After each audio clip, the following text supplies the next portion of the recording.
எங்ககிட்ட 10% பிடிச்சு அதை நீங்கள் வங்கியிலே போட்டு அதிலே வரக்கூடிய இன்ட்ரெஸ்ட்டை நீங்கள் ஓய்வூதியமாக தருகிறீர்கள் என்று சொல்லுகிறீர்களே, உங்களுக்கு ஒரு மனசாட்சி கிடையாதா?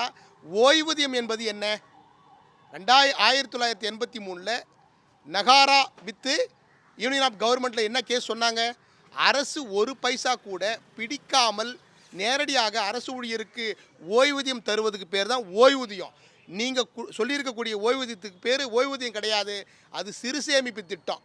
ஒரு வங்கியில் நீங்கள் காசு போட்டு அதில் கூடிய வட்டியை நீங்கள் மாதம் மாதம் வாங்குறது இல்லையா, அதுக்கு பேர் ஓய்வூதியம் கிடையாது, சிறு சேமிப்பு திட்டம். சிபிஎஸ்ஸே பரவாயில்லையே, நீங்கள் அப்படி எங்கள் வாயால் சொல்ல வச்சிட்டிங்க. நாங்கள் பிரின்சிபல் அமௌண்ட்டு வந்துடும், நாங்கள் கட்டின 10%, நீங்கள் கட்டின 10% எங்களுக்கு திருப்பி அளிச்சிருவாங்க. ஆனால் நீங்கள் டேப்ஸில் என்ன சொல்லியிருக்கிறீங்க? நீங்கள் அளிக்கக்கூடிய 10% மட்டுமே. இன்கேஸ் ஒரு வேலை பற்றாக்குறை ஏற்பட்டால் 13,000 கோடி செலவு பண்ணுவோம். எங்களுடைய அமௌண்ட்டே 1 லட்சம் கோடி இப்போ இருக்குதுங்க. 10 ஆண்டுகள் கழிச்சு 10 லட்சம் கோடிங்க.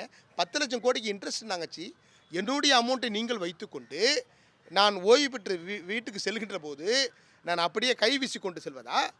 60 வயசுக்கு பிறகு நான் எங்கே போய் வாட்ச்மேன் வேலை பார்க்க முடியுமா?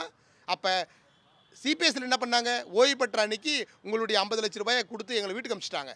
இப்போ அதையும் இவங்களே வாங்கி வச்சுக்கிறாங்க. இதுதான் பாயிண்ட்டு. அவர்களே அந்த 50 லட்ச ரூபாய் வாங்கி வைத்துக்கொண்டு அது வட்டிக்கு விட்டு பேங்க்கில் வச்சு அதில் வட்டி வரும், அந்த வட்டி உங்களுக்கு கொடுக்குறோம். இதுக்கு நீங்கள் அரசு நடத்த தேவையில்லைங்க, இதுக்கு ஒரு அரசு தேவையில்லையே, இதுக்கு ஒரு ஐஏஎஸ் தேவை கிடையாது, ஒரு வங்கி போதுமே, ஒரு அடகு கடை போதுமே, அதுக்கு நீங்கள் ஒரு அரசு நடத்தணுமான்னு கேட்குறேன். ஒரு அரசு தன்னுடைய அரசு ஊழியர்களை ஒரு மாடல் எம்ப்ளாயரை நீங்கள் இப்படி தான் நடத்துவீங்களா? அதாவது இவர்கள் ஒரு கவர்மெண்ட் மாதிரியே நடத்தலைங்க, எங்களை ஒரு அரசு ஊழியர் மாதிரி எங்களை டீல் பண்ணலை. அவர்கள் ஏதோ ஒரு 3ஆம் தர மனிதர்கள் போன்று எங்களை பார்ப்பது வேதனையாக இருக்கிறது.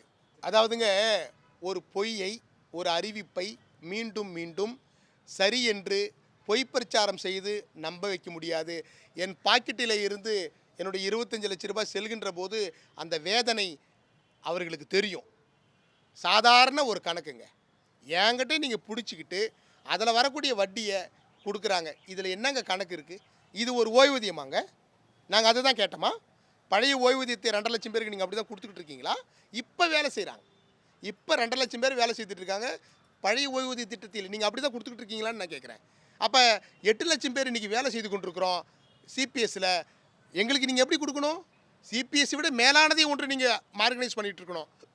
ஒன்றே நீங்கள் ஓபிஎஸ்ஸை கொடுத்துருக்கணும், அல்லது சிபிஎஸ்சி விட மேலானது கொடுக்கணும். ஓபிஎஸ்சி விட ஒஸ்ட்டு, சிபிஎஸ்சி விட மிக மிக ஒஸ்ட்டு. இருக்கிற காசையும் பிடித்து கொண்டு நீங்கள் வீட்டுக்கு செல்லுங்கள். நீங்கள் இறந்து விட்ட பிறகு உங்கள் ஒய்ஃபுக்கு கொடுக்குறோன்னு சொல்கிறீங்களே, அந்த காசை நான் வங்கியிலே போட்டு என்னால் வட்டி வாங்க முடியாதா? அரசு போட்டால் தான் அதுக்கு வட்டி கொடுப்பாங்களா? ஊழியர்கள் போட்டால் கொடுக்க மாட்டாங்களா? நாங்கள் கேட்டது ஒன்று, இருக்கிறதே நீங்கள் பிடுங்கிக்கிட்டீங்களே. நீங்கள் கொடுத்த 10%, இன்றைக்கி 22 வருஷமாக 10% நீங்கள் ஒரு ஃபண்டு கொடுத்துருந்தீங்களே, அதையும் நீங்கள் எடுத்துக்கிட்டீங்களே. இது உங்களுக்கு நியாயமா?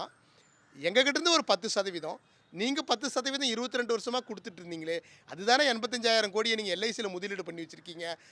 தம்பி, இனிமே நீங்கள் மட்டும்தான் கொடுக்கணும், நாங்கள் தரமாட்டோம் என்று எங்கள் வயிற்றிலே அடிக்கிறீர்களே.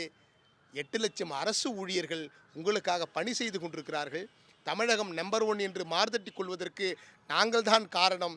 எங்களுடைய உழைப்பை வாங்கி கொண்டு தான் இன்றைக்கி தமிழகம் பொருளாதாரத்தில், கல்வியில், சுகாதாரத்தில் ஓரளவுக்கு முன்னேறி வருகிறது. அந்த முன்னேற்றத்திற்கு அடிப்படையாக இருந்த, ஆணிவேராக இருந்த அரசு ஊழியர்களை வஞ்சிக்காதீர்கள். 20க்கும் மேற்பட்ட சங்கங்கள் ஒன்று கூடி போராட்டம் நாங்கள் செய்ய இருக்கின்றோம். உயர்நீதிமன்றம், உச்சநீதிமன்றத்தில் வழக்கு தொடுக்க இருக்கின்றோம். பழைய ஓய்வூதிய திட்டத்தை வாங்காமல் நாங்கள் ஓயப்போவதில்லை. அது ஆர்டிக்கல் 14, ஆர்டிக்கல் 16 படி எங்களுடைய அடிப்படை உரிமை. அந்த அடிப்படை உரிமையை நாங்கள் மீட்டெடுக்காமல் விடமாட்டோம். நன்றி.